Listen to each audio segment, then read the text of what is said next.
teman-teman di sini. Nanti jawabnya lewat chat aja boleh, lewat chat aja boleh. Jadi nggak usah open mic, nggak masalah. Jadi tapi saya minta jawab semua ya. Pertanyaannya simple, dijawabnya nanti cukup dengan kata saya saja. Ya, yang di rumahnya punya komputer siapa? Nah, ada satu lagi nih yang minta izin off cam. Kita bilangin dari awal, Mas. Ya. Karena jawabannya pasti nggak boleh, Mas. Kalau kamu izin tuh mesti nggak boleh. Karena sesuai surat edaran nggak boleh. Baik, saya kembali ke pertanyaan dulu lagi. Ya, tolong dijawab di chat. Yang punya komputer di rumah siapa? Ya. Kalau punya ketik saya, kalau tidak punya ketik tidak saja. Personal komputer ya, Pak? Saya bilangnya komputer. Oke, saya coba ngomong komputer. Oke, komputer.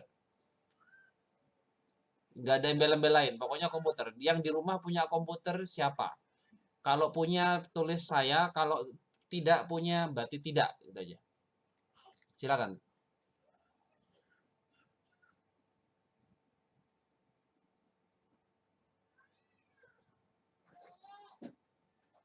Oke, wah banyak. What? Tidak, wah pakai caps lock lagi. Oke. Tidak. Oke. Oke, tidak. Mas Marlo nggak menjawab pertanyaannya, Mas. Yang minta jawabannya cuma 2 itu. Kalau nggak tidak berarti saya, gitu aja.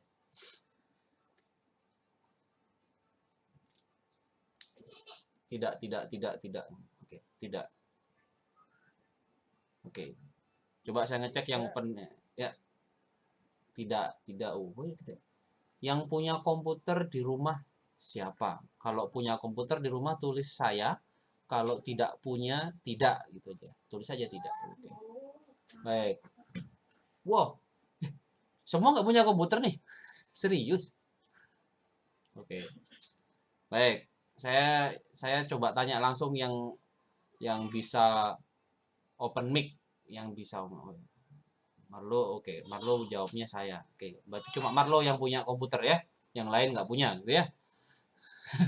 Karena semuanya rata-rata nggak punya. Baik, saya tanya yang bisa open mic aja, open mic. Nah, tadi saya nyoba dari cewek dulu deh. Martin, Pak Martin. Ya Marlo dulu nggak apa-apa deh, bisa open mic tuh kan. Pasti bisa tuh soalnya Marlo. Ya Marlo. Menurutmu Mas? Banyak kan pasti bisa open mic kan? Oh, jangan bilang nggak bisa dong. Tadi udah bisa ngomong soalnya. Mas Marlo, Pak Ketua kelas kan? Oh ya.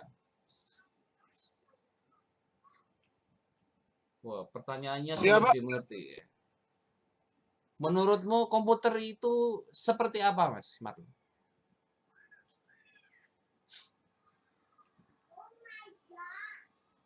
Komputer itu suatu perangkat, Pak, untuk komunikasi dan pengolah data. Perangkat sama ngolah data, baik. Mas Marlo, tunjuk satu temennya Mas Marlo untuk bantuin lagi biar datanya apa nah, biar komentarnya biar Martin, Pak. Martin. mana Martin? Martin. Mana Martin? Martin muncullah, Martin. Mana Martin?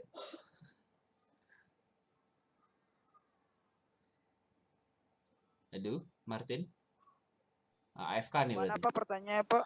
Martin. Oh, enggak. Martin, komputer itu menurutmu seperti apa, Martin? Pertanyaannya itu. Komputer itu seperti apa? Kalau komputer ya seperti TV Pak. Oh, seperti TV. Baik.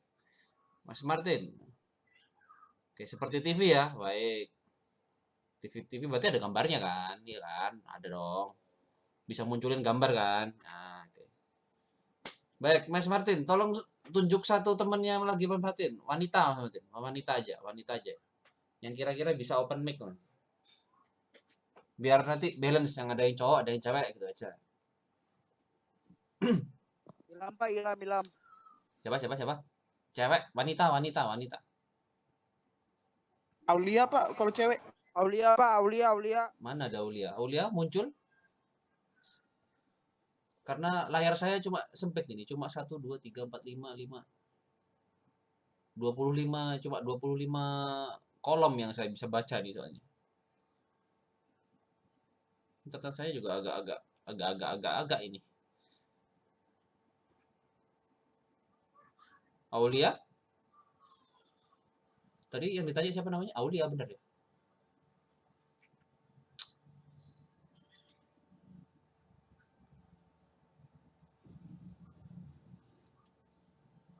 Aulia dengar suara saya?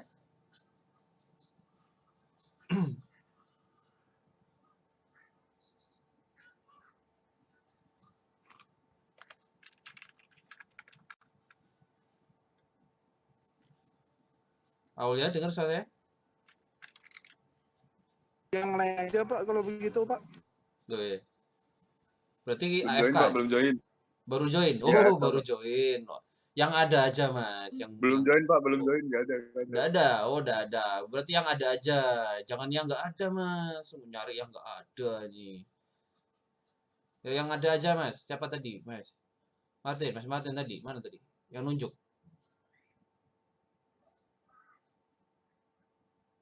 Monggo, Mas. Vita Pak. Yo, Vita Vita. tuh Vita bisa open mic, Vita? Ya, Pak. Nah, sama pertanyaannya. Komputer itu menurutmu seperti apa? Kita Menurut saya komputer itu perangkat elektronik yang memuat suatu data yang bisa menghasilkan sebuah informasi mungkin, Pak. Oke. Beda nih ya. Di sini kayak TV katanya tadi ya.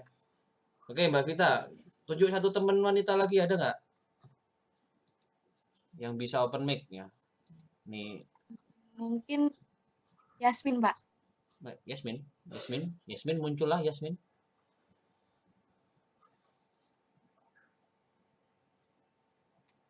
Kalau saya kan pakai speaker view itu kan kalau dia ngomong baru muncul ke tengah tuh. Jadi saya nggak tahu tuh. Makanya Yasmin. Nah. Tapi sudah join kan?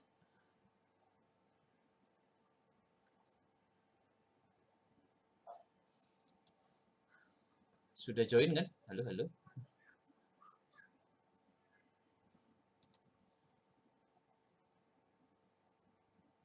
Sudah join? Ya.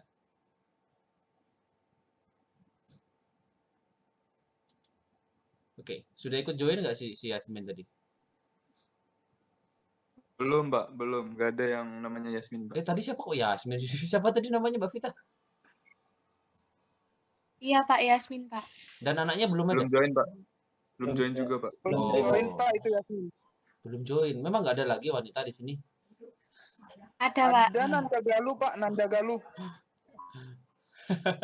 Mbak Vita yang saya minta nih, Mbak Vita nih, biar ininya apa namanya? Ayo, Mbak. Tunjuk aja.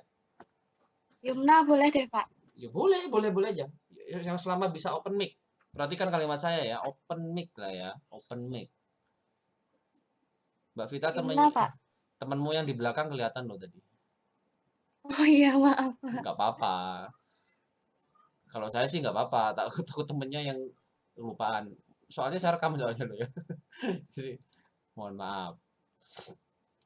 Nggak apa-apa, nanti saya sensor. Ayo, Mbak Vita, siapa tadi temennya? Namanya tadi?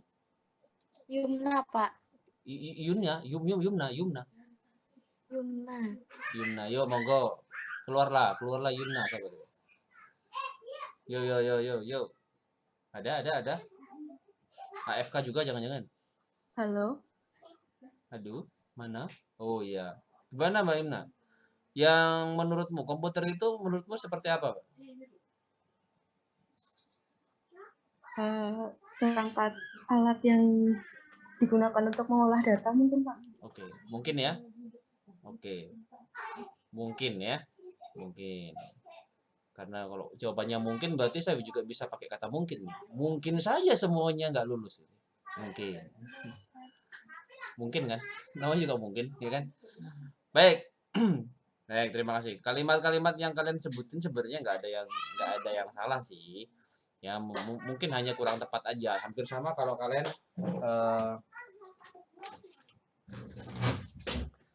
Hampir sama kalau kalian nyebutinnya gula itu nggak pahit gitu. Ya. Jadi nggak ada yang salah. Jadi baik, ini biar jadi mindsetnya biar jadi sama aja dulu. Bahwa yang kita kan bahasnya sebuah komputer ya. So, basically komputer itu kan kalimatnya adalah compute. Compute itu adalah menghitung. Jadi pada dasarnya ini adalah sebuah perangkat atau sebuah sistem yang bisa menghitung. Oke? Sebuah perangkat yang bisa menghitung. Ya, karena dari situ bagaimana cara dia bisa menghitung, maka ada input, ada proses, ada output. Nah, dari ketiga ini, jika sebuah perangkat elektronik memenuhi ketiga-tiganya ini, Anda bisa menyebutnya sebagai komputer. So, basically, pertanyaannya akan saya ulang lagi. Di rumah punya komputer nggak?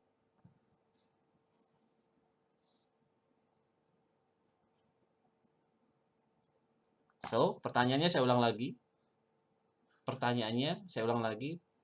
Di rumah punya komputer? Kalau punya, tulis saya. Kalau tidak, berarti bilang tidak.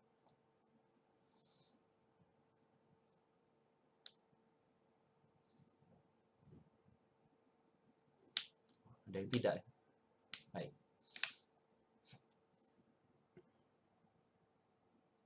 Baik, dari yang sudah ada dulu deh. Mas Lucky Dwipa. Jawabnya tidak, Mas. Boleh tahu di rumah ada Mas Mas Lucky ada? Bisa open nah. Di rumah ada apa aja, Mas? Komputer? Nggak ada komputer? Nggak ada, Pak. Nggak ada. Yang kamu punya? Laptop, Pak. Oke. Terima kasih.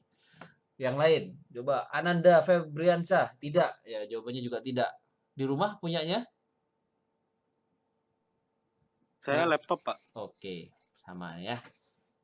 Nih, baik. Terima kasih. Yang lain sudah mulai banyak yang berubah saya soalnya. So, basically, Mas, komputer itu adalah mesin hitung. Maka, mau nggak mau Anda harus bisa melihat ada input, ada proses, ada output. Ya, dimana jika ada sebuah sistem yang memiliki tiga ini, maka itu adalah komputer. So, pertanyaannya, laptop juga punya begitu nggak? Ya, yang open cam bisa kasih jempol aja kalau paham. Kasih jempol di layar. Nah, gini nih. Live. Kelihatan nggak? Kasih jempol di layar kalau paham. So, basically, Mas, mau bentuknya laptop, mau bentuknya desktop, maka itu sama-sama komputer. So, basically juga kalau kalian punya handphone smartphone yang mungkin kalian sudah pakai sampai sekarang, mau pakai di Android, mau pakainya iPhone, mau pakai yang Java, Palm OS atau BlackBerry OS, sama. Ada input, ada proses, dan seterusnya. Kalau ditanya, Pak, menyelesaikan masalah, mengolah data, coba kita lihat. Data yang diinputkan berupa teks, masuknya juga berupa, outputnya juga berupa teks. Ya kan, dari sini teks, ada teks. Tapi pertanyaannya, di tengah diproses nggak? Ada. Prosesnya apa? Masukkan ke jalur yang berbeda. Nah, ini ngomongnya di Komdat ya. Nah, so mindsetnya dirubah. Sesuatu yang kita bisa dilakukan seperti itu, laptop ataupun itu juga bentuknya adalah itu adalah komputer. Nah, yang membedakan memang dari fisiknya.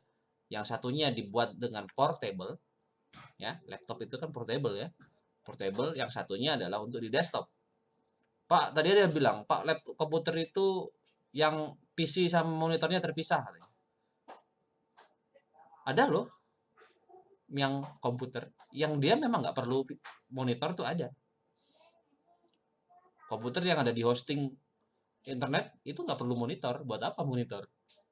Mereka kan di remote gitu kan. Nah, itu dia ya. Baik. Jadi di situ. So, mindsetnya udah sama ya. Komputer. Pak, berarti kalkulator juga komputer? Iya, jawabannya gitu. Jawabannya iya. Karena basically komputer memang awalnya dari situ. Dari sebuah kalkulator. Loh, kalau kita bahas yang lebih detail lagi, komputer itu cuma bisa ngomongin 0 sama 1, Mas. Mau harga komputermu itu 200 juta, mau prosesor yang paling mahal sekalipun, ya itu dia cuma bisa ngomongin 0 sama 1. Cuma bedanya, Mas, kalau sama kita paling bisa ngomongin 0 sama 1 itu berapa digit toh? Nah, kalau komputer bisa per miliar digit.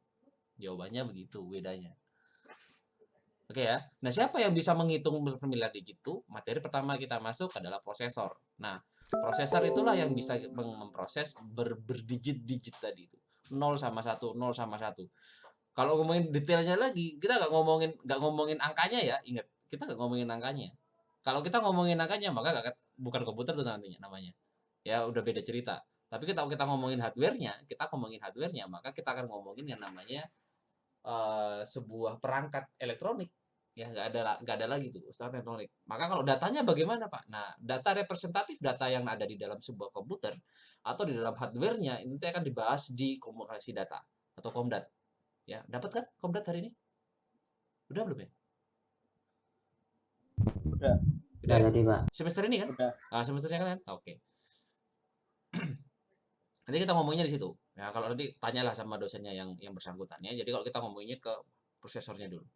Nah, karena kita ngomonginnya tren hari ini, ya kita ngomongnya prosesor itu yang kita bahas nanti, yang kita hari ini kita bahas prosesor, mainboard, sama RAM. Kalau kalian punya pertanyaan dari tiga komponen ini, nanti silakan tanya. Saya akan bahas cuma sekitar bahasan teknologi yang terbaru saja, atau kita ngobrol-ngobrol sedikit tentang apa yang disebut prosesor atau yang disebut mainboard dengan RAM.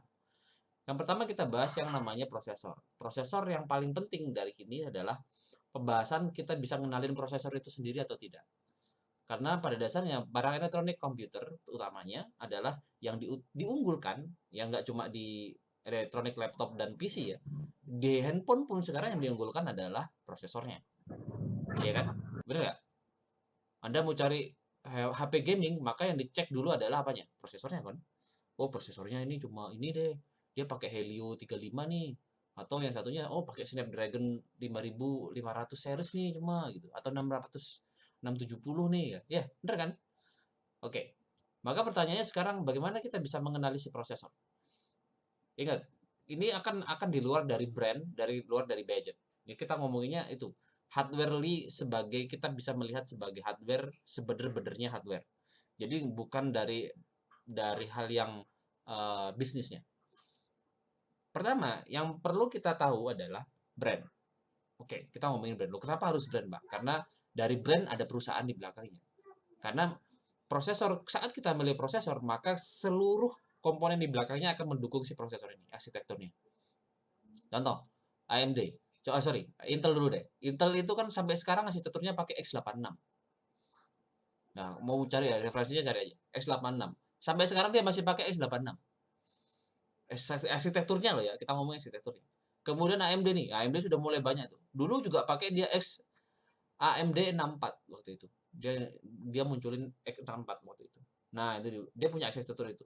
Nah, sekarang sudah berganti arsitektur namanya Ryzen kan. Ya, itu nama arsitekturnya sekarang Ryzen. Kenapa namanya juga Ryzen? Atau mungkin juga yang lagi populer di mobile ya sedikit beda ya, SoC dan sebagainya. Maka pertama yang kita tentuin adalah brand. Mana yang punya brand, maka yang belakangnya pasti ada pendukungnya.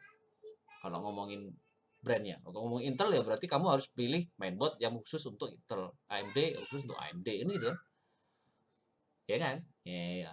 Mungkin Intel punya spesifikasi khusus ya, yang lain dan sebagainya. Saya nggak pakai slide-nya, ini kita ngobrol aja. Kemudian,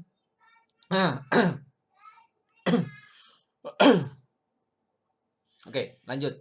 Nah, yang kedua, yang perlu Anda perhatikan adalah kode di setiap prosesornya. Sama juga Anda ngomongin di desktop, ya desktop sama laptop itu sama. Karena ada kodenya tersendiri. Kemudian di tempat di mobile itu juga ada kodenya. Oh ya, suaranya putus-putus ya. Ya, oke. Monggo, sampai mana tadi ya? Ini ketutup soalnya. Sampai mana? Bisa saya lanjut? Yang kurang jelas?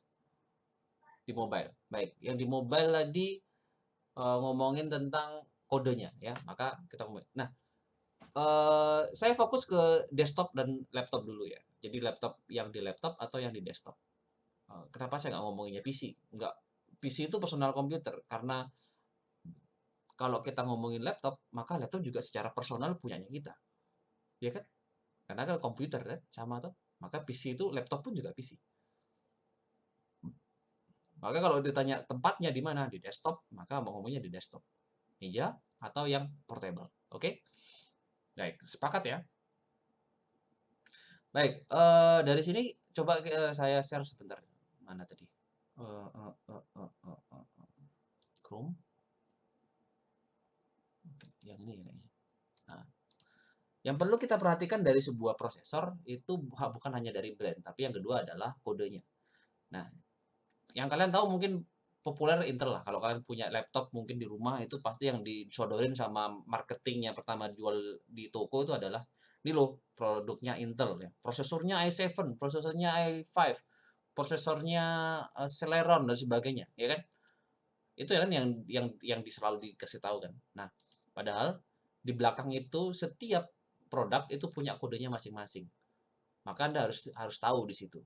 Yang membedakan antara prosesor satu dengan prosesor lainnya adalah sebenarnya ada kodenya selain dari mereknya tadi.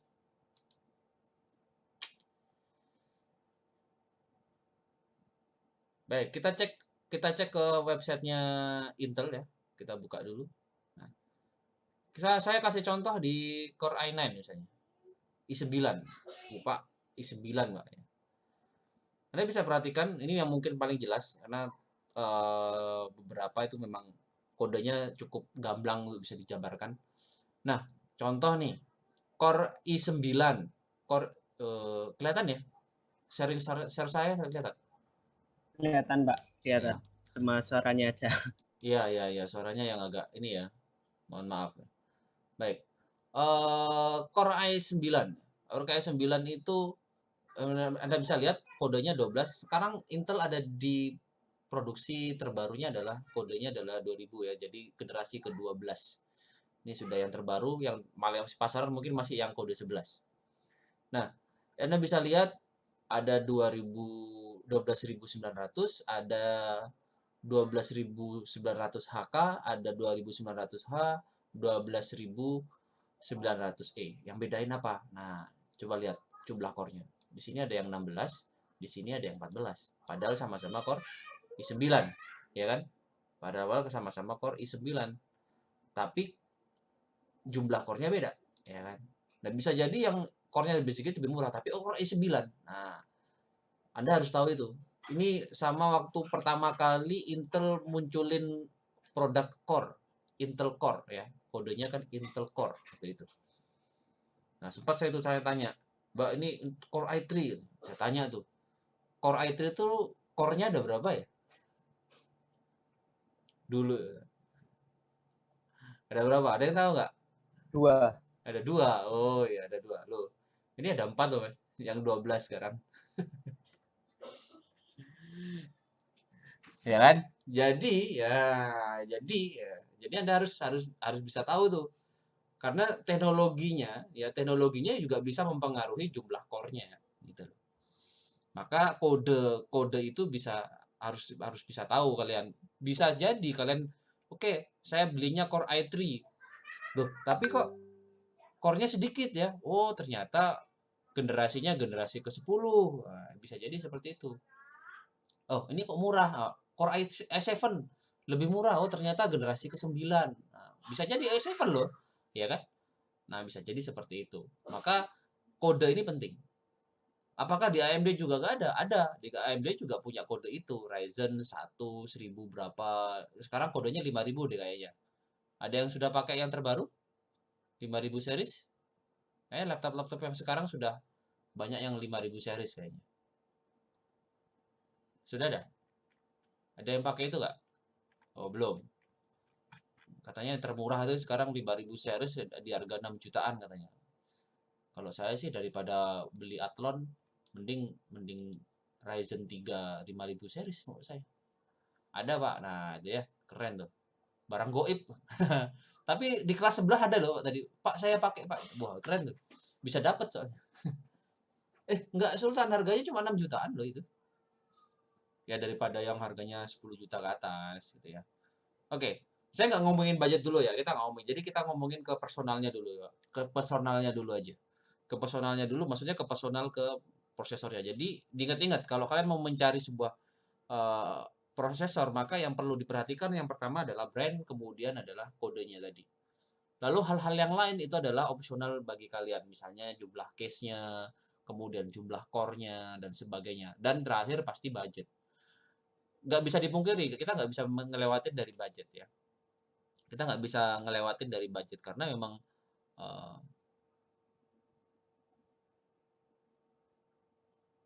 tes.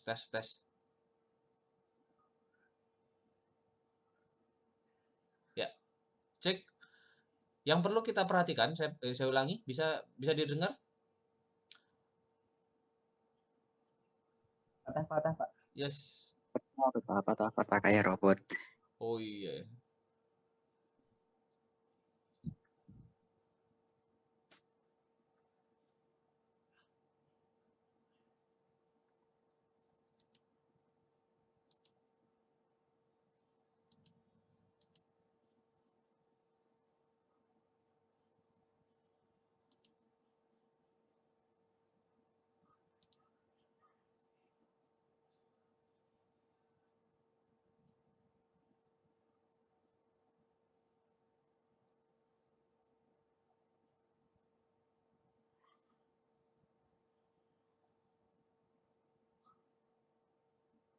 Baik, kedengaran suara saya sekarang? Mendingan, Pak. Oke. Jadi yang perlu diperhatikan dari pencarian sebuah prosesor, yang Anda perhatikan pasti brand, kemudian yang kedua adalah kode prosesornya. Nanti dari kode itu Anda bisa tahu trahnya ada di mana. Woi, trahnya ada, segmennya ada di mana. Ada menengah, ada middle, ada high, ya, ada extreme, biasanya seperti itu. Yang low end ada nggak Pak? Ada sih, ya, tinggal Anda cek aja nantinya. Tapi ada ya, pada dasarnya ada.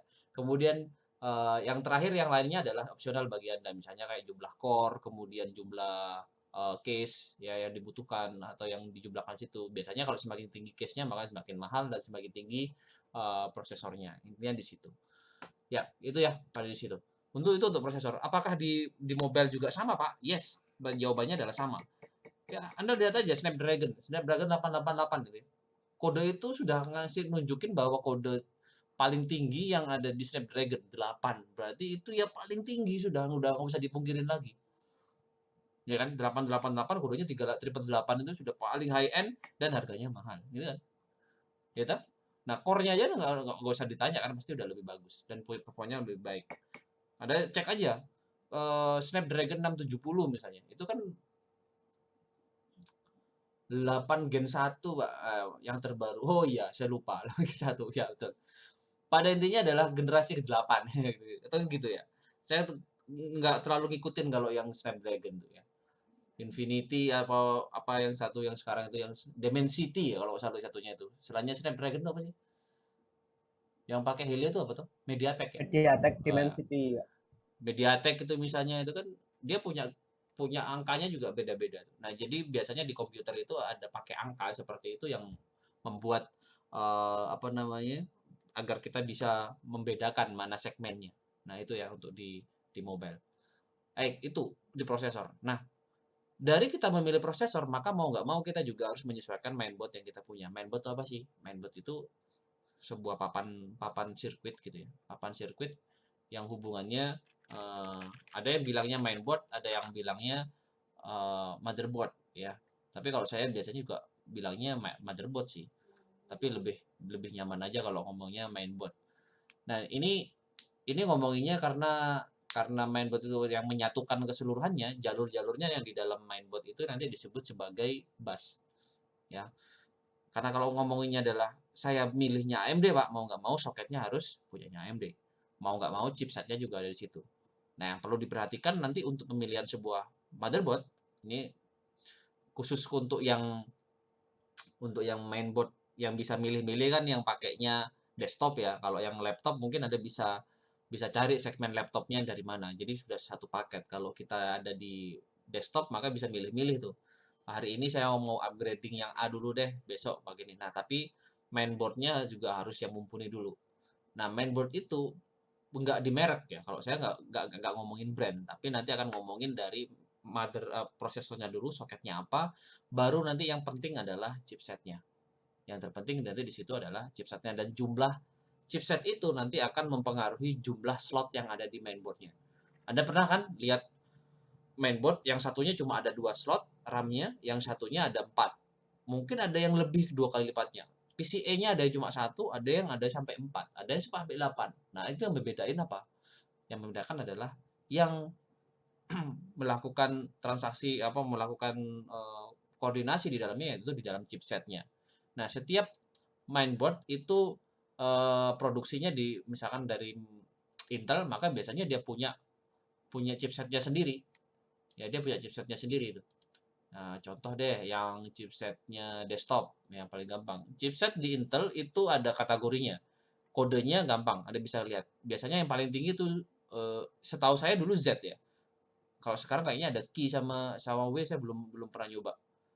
Yang paling rendah itu adalah paling middle, yang paling bawah itu adalah H610 dan seterusnya, 670. Kemudian ada kode B, setelah itu baru Z yang saya tahu. Jadi yang high end-nya itu seperti itu. Bedanya apa? Paling gampang nentuinnya adalah dari back panel. Back panel apa sih? Yang back panel itu yang di belakang itu ya. Nah, ini nih back panel nih. Nah, yang ini ya. Nah, back panel tuh jumlah USB di belakangnya ada berapa? Nah, biasanya gitu. Paling gampang gitu. Tapi sebenarnya jumlah USB itu tidak ditentukan dari back panel ya. Karena di dalam port mainboard itu juga masih punya port-port USB yang lain. Nggak cuma yang di belakang ya. Bisa jadi ada pada port yang ada di depan yang bisa ditaruh di depan, atau ditaruh di depan itu ada 4, ada 8, itu bisa jadi seperti itu ya.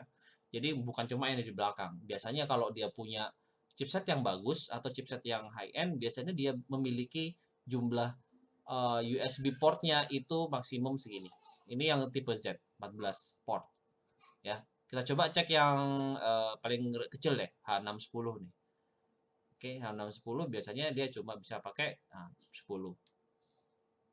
Apalagi ya banyak, misalkan slot PCI Express-nya cuma 1 nih, 1 kali 16X. Nah, 16 nih ya. Nah, support PCI Express-nya cuma 1 kali 16. Coba kita cek yang Z. Sama nggak? Saya nggak ngecek semua nih soalnya. Ini dia. Nah, PCI Express-nya ada 1 yang kali 116 ditambah 1 kali 4 atau 2 kali 8, 1 kali 4. Nah, banyak opsinya. Nah, itu yang membedakan. Nah, walaupun nanti chipset itu ngomongin tentang software, nosebed dan sebagainya, nah itu detailnya lagi yang lain lah ya, kita bahas di mata kuliah yang lain. Jadi pada dasarnya mainboard itu ditentukan pada chipsetnya. Termasuk juga AMD. AMD juga sama. AMD itu ada yang tipe A, tipe B, tipe paling tinggi apa ya? X, tipe X ya. Produksinya berarti dia ngomonginnya apa namanya? Server. Dia ngomonginnya adalah chipset ya, nih chipset. Chipsetnya AMD itu dimulai dari A kalau nggak salah. Soket AM4-nya ya. Chipsetnya ini. Oke, A, B. Jadi kalau teman kalian tiba-tiba punya, saya beli mainboard tipenya chipsetnya X570, MSI X570. Wah, kalau udahnya X tuh mahal tuh berarti udah. Chipsetnya udah mahal tuh udah, gitu ya. Tapi kalau masih kayaknya A gitu, yang segitu, gitu ya. Jadi udah bisa tahu. Nah, apakah ini juga ngaruh ya? Ngaruh dari apa? Jumlah chipset, dari jumlah port tadi ya. Lalu kalau yang di laptop bagaimana, Pak? Ya, di laptop juga sama. Biasanya kalau dia kategorinya adalah kategori yang high end, maka chipsetnya pasti udah disesuaikan. Tapi kalau chipsetnya yang biasa ya udah. Biasanya sih beberapa orang nggak ngaruh itu. Wah, nggak ngaruh lah yang kayak gituan. Paling kan cuma buat ini doang kayak gitu kan. Tapi jangan salah, namanya sebuah sistem pasti ada pengaruhnya ya, walaupun nggak signifikan buat kalian. Tapi untuk beberapa kategori dia cukup signifikan. Ini sama kayak orang mau beli PC yang dipikirkan cuma VGA sama prosesor, udah. Tapi power supply-nya nggak dipikirin. Yang penting nyala aja gitu. Jangan. Itu sama aja kalian beli komponen bagus tapi jantungnya lemah gitu ya. Bahasanya gitu. PSU-nya Simbada. Sebenarnya nggak masalah sih mereknya apa aja.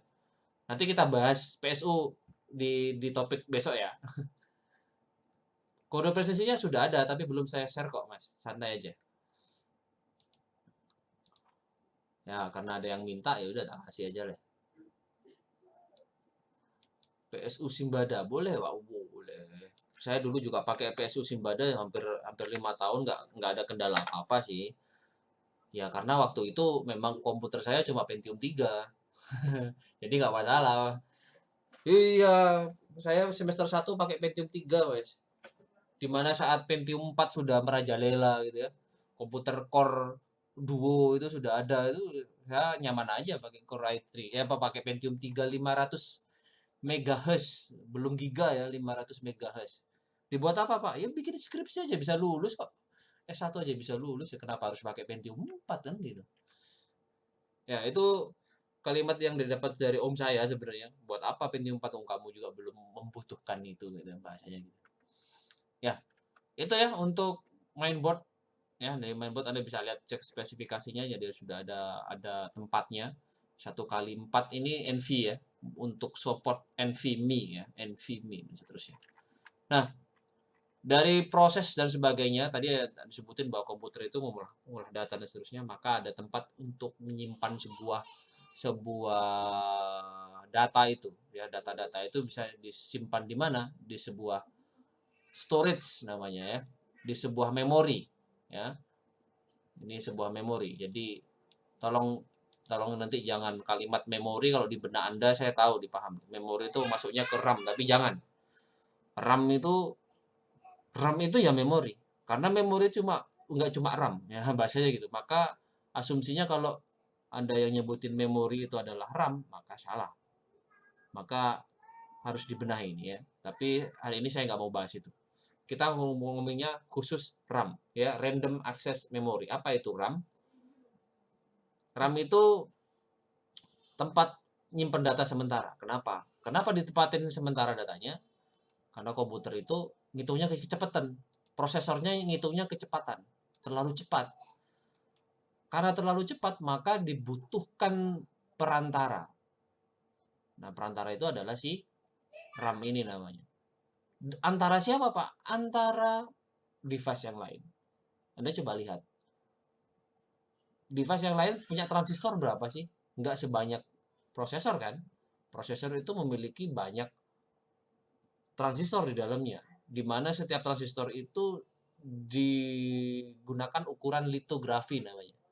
Jadi semakin banyak prosesornya, maka semakin kecil transistornya. Nah, transistor itu ukurannya pakai litografi namanya. Kalau yang sekarang Intel itu sudah sampai ke 7 nanometer. AMD pun juga sama. Dia sudah menggunakan ukuran 7 nanometer. Jadi kalau dulu ada sampai 14 nanometer, maka 14 nanometer itu dipakai Pentium 4 Pentium 4 Core i7 yang generasi pertama itu kalau nggak salah. Nah, itu sekarang sudah sampai ke 7 nanometer. Maka lebih banyak lagi transistornya. Nah, Anda bisa bayangkan. Yang dulunya berjuta-juta ditambah lagi lebih kecil lagi transistornya, maka lebih banyak. Bisa nggak lebih kecil lagi? Bisa sih. Tapi materialnya yang nggak ada. Nah, gitu ya. Nah, kita kembali ke RAM. RAM itu karena saking cepatnya si prosesor, maka butuh perantara. Antara siapa? Antara prosesor dengan komponen yang lain. Apa komponen yang lain? Banyak. Hard disk, kemudian keyboard, mouse, VGA, ya, dan yang lain-lainnya itu juga dia butuh perantara. Kenapa? Karena saking kencengnya, maka butuh penyimpanan data sementara. Namanya Random Access Memory. Nggak ada produsen yang memonopoli perusahaan yang memonopoli untuk produksi RAM. Namun kalau secara global kita ngomongnya produk-produknya atau merek-mereknya banyak ya, mulai dari yang high end sampai dengan yang low end, VC Pro, Kingston, kemudian ada apa lagi, Tim series ya, ada Tim, kemudian ada lagi yang menyebutin G-Skill. Nah, itu dah ya. Gitu kan?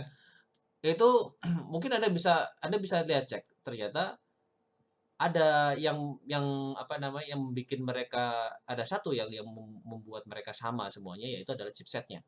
Chipsetnya produsennya sedikit. Itu bisa dihitung, ada Samsung ya, ada Hing ya, ada apa lagi, kalau nggak salah ada 4 atau 3 gitu ya. Intinya nggak banyak. Yang terkenal itu juga banyak, ada Samsung, ada Hing, Kingston itu biasanya pakainya Samsung, ada Hing juga, ada SKM siapa ya dulu ya, saya lupa. Intinya nggak banyak, tapi kalau produsen RAM-nya itu banyak, tapi yang menggunakan chips RAM-nya. Jadi sebenarnya RAM itu kan cuma kumpulan dari komponen-komponen yang untuk menyimpan data itu ya, chipsnya yang kecil yang hitam-hitam ini. Nah, yang membedakan di antara mereka apa lagi? Ya itu adalah kecepatan. Ya selain dari kapasitas, slot jelas ya, kalau slot sudah bisa bilangin DDR teknologinya sudah pakai DDR4 sekarang. DDR5 katanya sudah sudah mulai ada yang mau produksi. Nah, yang paling signifikan adalah kecepatan ya. Kecepatan itu nanti satuannya adalah Hz ya. FSB-nya itu adalah Hz. Jadi maka kalau kalian nanti besok mau upgrade RAM, maka yang perlu diperhatikan adalah kecepatan RAM temannya dulu ya. Yang kemarin berapa? 2400. Nah, kalau mau upgrade ya berarti harus lebih kencang dari itu kan. 3200. Nah, ganti yang 3200. Pak, boleh nggak masangin RAM yang kecepatannya beda dengan yang lebih rendah atau yang lebih tinggi? Boleh, jawabannya boleh. Jalan nggak? Jalan kok. Jalan. Tapi ada tapinya kan. Nah, tapi nanti yang performanya yang tinggi, kecepatannya tinggi, maka akan mengikuti kecepatan yang rendah. Berdampak signifikan nggak? Ya. Biasanya yang kecepatannya rendah saat dia turun kecepatannya, maka biasanya masa pakainya lebih sedikit. Lebih pendek daripada yang biasanya. Eman-eman kan, yang kenceng malah yang lebih cepat, rusak duluan sebenarnya yang kenceng. Yang di situ. Nah, itu teman-teman, kalau dari sisi performa pastilah yang lebih kencang, yang lebih bagus yang lebih kencang. Tapi biasanya Anda juga lihat budgetnya juga. Budget menjadi pilihan terakhir sih sebenarnya kalau saya. Intinya di situ ya. Tapi kalau saya kalau lagi hunting barang, yang saya cek dulu bukan in budgetnya, tapi target pada posisi segmennya. Oh, saya mau yang RAM yang kencang nih. Berarti saya cek dulu RAM yang punya kecepatan 3200. Ya pokoknya yang harus pakai yang 3200 gitu. Intinya habis itu.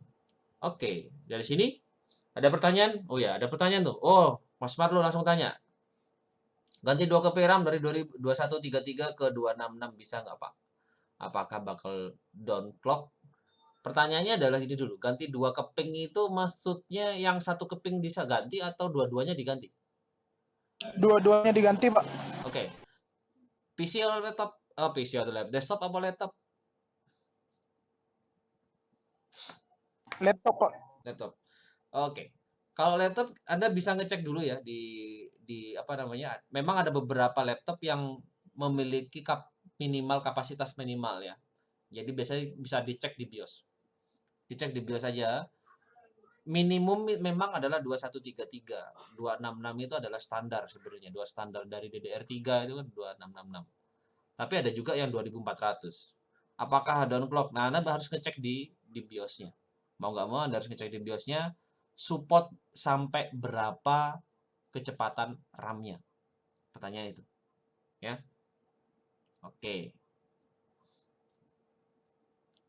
Kalau misalkan di mainboardnya sudah nggak support sampai 266, ya mau nggak mau dia pasti akan downlock. Pasti itu. Pak, kalau dulu pernah ngalamin ada 2 slot RAM 1 diisi 2 GB, tapi kenapa yang hanya bisa dibaca 2 GB saja? Pertanyaannya adalah yang 2 GB itu yang slot 1 atau yang slot 2-nya? Maksudnya salah satu slot atau dua-dua slotnya kebaca cuma kelihatan 2 atau gimana nih? Iya, 2 slot tapi yang cuma kebaca 1, mau dibolak-balik ya ngebacanya cuma yang 2 GB, yang 4 GB nggak kebaca. Sudah pernah dicoba 1 keping 4 GB-nya? Ya, bisa kebaca yang 4 GB. Baik. Berarti pertanyaannya kecepatannya sama nggak? FSB-nya sama nggak? Sama. Merek juga sama. Oh, enggak. Pertanyaannya sama identik nggak? Cuman beda di kapasitas saja, 2 sama 4 GB. Sudah dipastikan sama? Sama. Baik. Gini, desktop. Ya. Desktop ya. 4 slot atau 2 slot? 4 slot. Ah, oke. Kan ada 2 biru, 2 kuning. Nah, pakai yang biru semua. Oke, gini Mas. Gini, kalau yang 4 slot itu ada kemungkinan banyak. Karena 4 slot itu dia bisa quad channel atau enggak. Ada yang quad channel atau triple channel. Karena per settingannya nanti beda-beda. Misalkan kalau dual channel, ada yang mengharuskan dua-duanya identik. Semuanya ada yang begitu. Ada yang yang dia mainboardnya juga dia harus cukup SB-nya yang sama, itu ada. Ada juga yang minta CL sampai ke CL-nya sama, Mas. Jadi identik, benar-benar identik. Dan slot positionnya juga harus beda-beda. Gitu. Sudah dicoba single channelnya? Dua-duanya dipakai tapi pakai single channel. Belum nyoba? Lupa ya. Nah, Udah itu. lama sih. Udah lama ya, oke. Karena kemungkinan besar itulah di settingan di BIOS di ininya, di mainboardnya. Karena bisa jadi si mainboardnya juga butuh spesifikasi RAM yang identik banget, gitu ya. Jadi kalau misalkan memang 4 GB ya harusnya disiapkan juga 4 GB sama biar dia ngecek. Itu kasusnya pernah kok saya alamin, teman saya tuh pakai quad channel itu yang kedetek cuma 3 keping, yang keping keempat nggak kedetek. Mau dipindah-pindah manapun juga sama kayak gitu. Ternyata memang ada triknya sendiri ya. Jadi memang gitu. Dan itu sudah memang quad channel, sudah memang beli yang quad channel itu memang sepaket. Tapi ternyata mainboardnya harus ada settingan yang berbeda di situ. Nah baru dia bisa. Gitu ya Mas ya. Jadi nggak usah khawatir. Kalau memang amannya, memang Anda harus beli yang sesuai dengan kecepatannya dan kalau ada ya yang sepaket. Tapi sebenarnya sepaket itu bisnis sih, kalau menurut saya bisnis. Karena kalian beli satu-satu itu sebenarnya nggak masalah. Mau beli yang 3.200 satu keping, besok beli lagi yang 3.200 sama aja. Jadi nggak ada yang kamu pasangannya ini tuh nggak ada. Itu nggak ada. Karena saya nemuin beberapa toko itu menjual itu satu-satu Mas. 2 keping itu dijual satu keping. Itu ada tuh. Duh kok dijual segini Pak? Ya ini kok apa cabutan dari yang dual channel gitu. Itu ada gitu. Memang harganya lebih murah. Ya, gitu ya Mas ya. Baik, ada lagi ya Siap. tanya yang lain. Prosesor, mainboard, RAM, boleh.